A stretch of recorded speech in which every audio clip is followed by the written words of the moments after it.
Merci d'être là. Alors, le thème, donc, on va parler de la circulation de l'info. Donc le film part d'une époque ancestrale où il n'y avait pas les smartphones, Internet, tout ça. On va revenir à maintenant. Pour démarrer sur le film, ce qui m'intéressait, c'est que quand j'ai voulu commencer à le programmer, il y a eu... Merci. Voilà. Grâce à Manu Casana, Flora Propos, vous n'avez pas que le micro, hein. Beaucoup de choses. Là, vous l'avez vu. J'ai fait ça voilà. Grâce à Manu Casana, il y a eu une avant-première au Rex, ce qui était génial.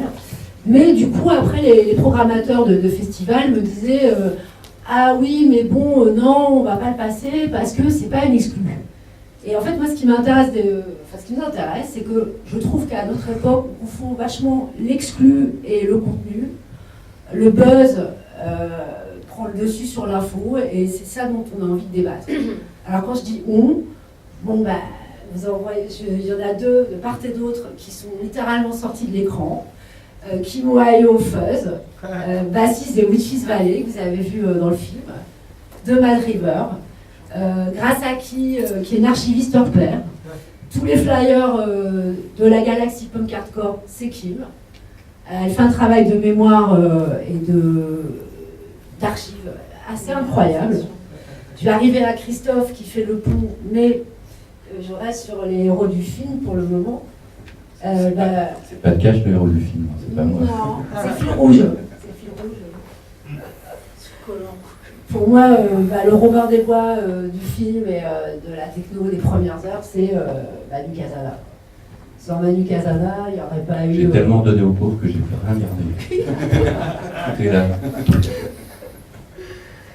Ouais, et voilà, vous avez vu le film, et c'est vrai que ce qui m'intéressait aussi, c'était de réunir trois du punk hardcore. Et donc Christophe, il fait le pont entre ce que vous avez vu dans le film et maintenant. C'est-à-dire que tu as créé un label communautaire, c'est ça? C'est ça. Atypique, ça fait rigoler. Moi j'ai un peu solennel. Bon, et ce que j'ai beaucoup aimé, on s'est rencontré maintenant avec Christophe, parce que Christophe vient carrément exprès de Lyon. C'est que je parlais de soumission aux réseaux sociaux, ce qui était quand même une façon de démissionner. Et Christophe a dit non, je suis dans le détournement des réseaux sociaux. Oui, donc en fait, effectivement, je peux représenter une échelle de temps des années 90 à actuellement, au niveau de la musicale en fait aussi, puisqu'en fait je fais un peu comme Kim, archive des documents, je réédite des groupes des années 90, plutôt scène hardcore, noise, expérimental, et jusqu'aux années 80 en fait, et la scène actuelle. Donc voilà, et en termes de communication, donc on a une communication qui était dans les 90 qui était très différente de celle de maintenant. Voilà, il y a Internet qui est arrivé, les téléphones ont évolué, enfin, il y a eu plein de choses, et finalement les médias restent un peu les mêmes, ça n'évolue pas beaucoup. Et tu parlais d'exclusivité, et c'est vrai que c'est quelque chose qui n'existait pas dans les années 90. Et à l'heure actuelle, il y a tout un process de réseautage, de communication, de contact qui est un peu perverti par ce phénomène-là. Et Manu, toi en termes de communication, je te pose une question. Hein. Vas-y, pose. Donc, comment toi l'évolution de tes communications par rapport à tes sorties a évolué justement parce que tu as vu les outils, tu as été assez permanent.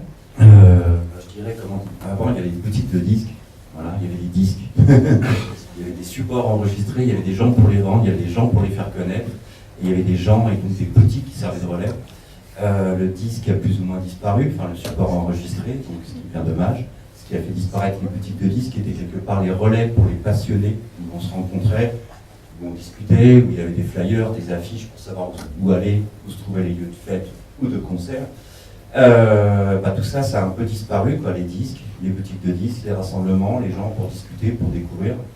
Donc pour moi, c'est une grosse perte parce que ça permettait des échanges qui ne se renouvellent pas, enfin qui se sont renouvelés différemment sur le net, parce que derrière un écran, on peut critiquer facilement, on peut casser un titre, un musicien, un artiste, on peut détruire une soirée, un collectif, on peut faire plein de choses. Et je trouve que par rapport à justement la différence qu'il y a justement de rencontrer les gens dans des boutiques de disques, lors de concerts et autres, et ce qui se passe maintenant sur le net, c'est que maintenant il y a plein de gens qui se croient plus intelligents parce qu'ils sont derrière un écran et donc cachés, et donc qui balancent beaucoup de conneries. Donc moi c'est un peu ce qui me fait chier, dans le net, pour être franc, et ce qui me fait chier c'est surtout qu'on est perdu. Donc non pas le support pour l'avoir matériellement, mais parce que ça crée des réseaux et une alternative à ce que l'on a maintenant. Voilà. Et pour dire autre chose par rapport à ce qui se passe donc justement dans la communication, pour ceux qui voient un peu comment se passe Facebook, au début ils nous ont attirés en disant vous pouvez créer des événements, inviter autant de personnes que vous voulez. Et maintenant Facebook, eh ben, ils nous ont bien mis dans le cul, on peut le dire comme ça. C'est que maintenant si on veut créer des événements et qu'on veut inviter beaucoup de personnes, eh ben, faut payer. Parce qu'ils ont limité justement les invitations. Ce qui fait que la communication, en fait, on s'est tous fait récupérer. Il faut dire ce qui est par Facebook et par d'autres moyens. Et je dirais l'intérêt culturel a complètement été perdu puisque le débat, les échanges entre personnes sur le net n'a vraiment rien à voir avec, par exemple, vous rencontrer des gens dans une boutique de disques. Voilà. Complètement, pour rebondir sur ce que tu dis, et c'est pas du tout démagogue, je suis content que vous soyez là, parce que on a fait ce film, et je ne me prends pas pour Alain Delon, mais il y a Bruno qui est là, qui filme aujourd'hui, qui a fait le montage, Stéphane qui est là, qui a fait l'image. On a fait ce film pour que le débat continue, pas pour dire éventuellement, oui, peut-être qu'on dira c'était mieux avant, mais pour dire ça continue maintenant. En fait, c'est ce que dit le film, quoi, c'est que la thèse, elle est éphémère par définition, mais que l'état d'esprit, il peut perdurer.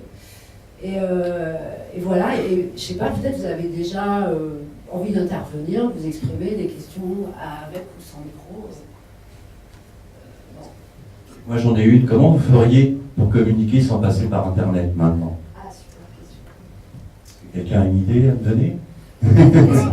Parce que, soyons clairs, il y a la communication, on va dire commerciale, donc qui tend vers justement vendre un produit, donc un concert, une soirée et autres, donc qui celle-là, je dirais, ne craint rien du tout sur Internet, si ce n'est comme c'est fait pour gagner du fric, on peut y aller, quoi.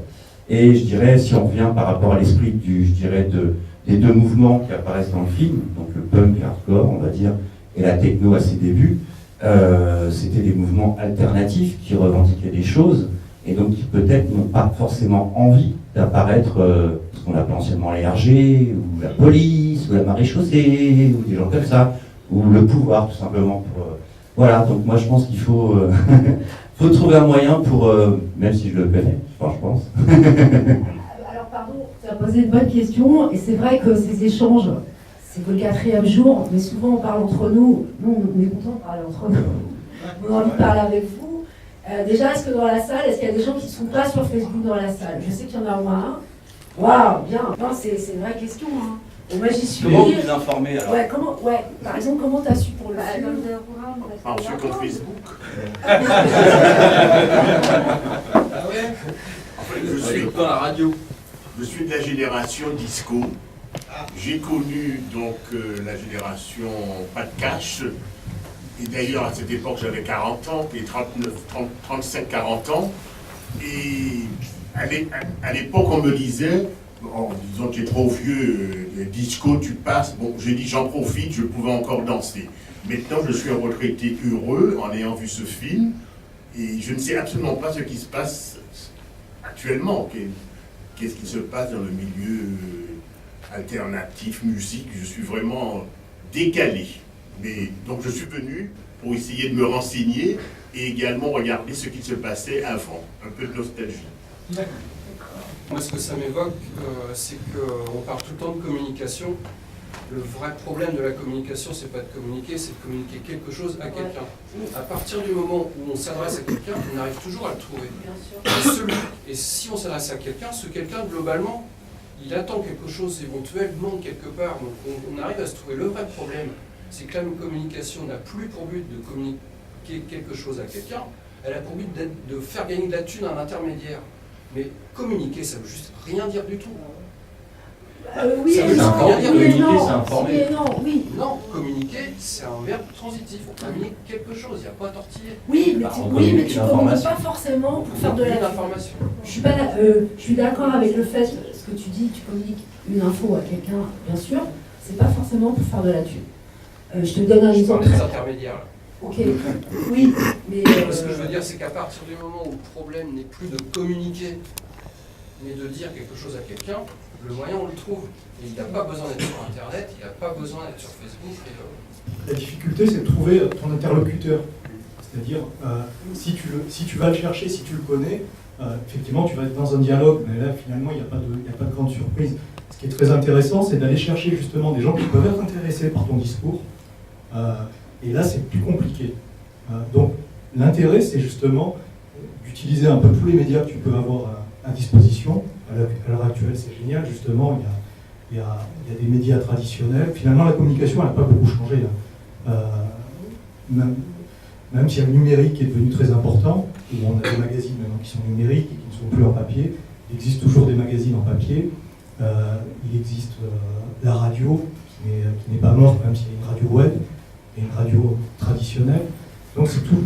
Et il y a justement des personnes comme monsieur qui utilisent des médias à l'ancienne et qui même n'ont pas connaissance des nouveaux médias. Donc en fait, on se retrouve avec des populations qui sont très différentes. Et voilà, la vraie question, c'est qui est intéressé par mon discours et où trouver la personne ou les personnes. Alors ça, c'est vrai. De toute façon, c'est vrai pour n'importe quoi. Ce que je veux dire, c'est que si tu veux communiquer une info, quand je dis info, pas au sens comme film, hein, tu veux juste exprimer quelque chose à quelqu'un, plus ton message est clair, plus la personne comprend. Par contre, ça ne contredit pas du tout ce que vous avez dit là tous les deux. Moi, ce que je trouve difficile, et je ne pense pas que ça soit un scoop, hein, ce que je vais vous livrer, c'est qu'on est à une époque où il y a une telle prolifération d'infos que comment tu trouves, entre guillemets, la bonne info. L'info qui va t'intéresser, c'est ça aussi qu'on a envie de débattre. Et enfin, je rebondis avec un peu de retard sur ce que disait Manu. Forcément, quand tu as parlé des disquaires, il y a cette idée, et c'est pour ça que j'ai fait ce film, d'être un peu plus dans la rue, quoi, de se réapproprier la ville. Et j'espère, attention, vous êtes déjà là, c'est super, mais si vous pouvez communiquer l'info, avec Manu, on revient le 25, avec Valérie Zerguine, qui fait ce brillant parallèle sur le savoir-faire des hippies, des punks et des rêveurs, et enfin un jeune de 20 ans, qui fait des rêves sauvages avec le savoir-faire des anciens et une grande intelligence, en plein Paris, pour un thème Pirater Paris. Alors, j'espère qu'on ne sera pas 5, parce que c'est vrai qu'en semaine, 13h, c'est un horaire assez cruel. Mais l'idée, nous, on s'en a envie, c'est de parler avec vous et élargir le débat. Je sais pas. Rencontrer des gens pour communiquer. Ouais, la bonne info, la bonne personne. Et non, et qu'on comprenne un peu plus, quand je dis on, c'est les citoyens. Le film s'appelle Citizen Cash. Ça parle d'un citoyen, ça parle de nous. Et ça parle d'être plus dans les espaces publics, de pouvoir être dans la rue pour échanger, pas pour consommer. Et voilà. Vous pouvez voter pour moi prochaine sélection. Moi, je vais rebondir sur ce que disait Michel. Je t'ai reconnu. C'est un infiltré. On a plusieurs Juste pour faire une remarque, puisque tu connais le métier d'organiser des spectacles, j'organise des soirées qui s'appellent des purs Dino Rex. Et donc on a deux publics. Et justement l'esprit de ces soirées, c'est de ramener les anciens et les plus jeunes. Donc je fais jouer des DJ, des artistes old school et des nouveaux collectifs parisiens. Je suis obligé de faire deux communications. C'est ça qui est fou. C'est que si je veux toucher les jeunes, ça va passer par Facebook. Voilà, c'est tout con, numérique. Et si je veux toucher les anciens, c'est du SMS. Alors, voilà. pardon. Et là, j'arrive à regrouper les gens. Mais les anciens vont rarement aller sur Facebook. Voilà. Et les jeunes, ils en ont rien à foutre du SMS, enfin, je pourrais leur envoyer. Alors, pardon, sur la communication, il y a Dobrela. Tant pis à Dobrela, on va vous acclamer quand même, parce que c'est elle qui tient le lieu. Voilà. Mais voilà, il faut qu'on aille au café.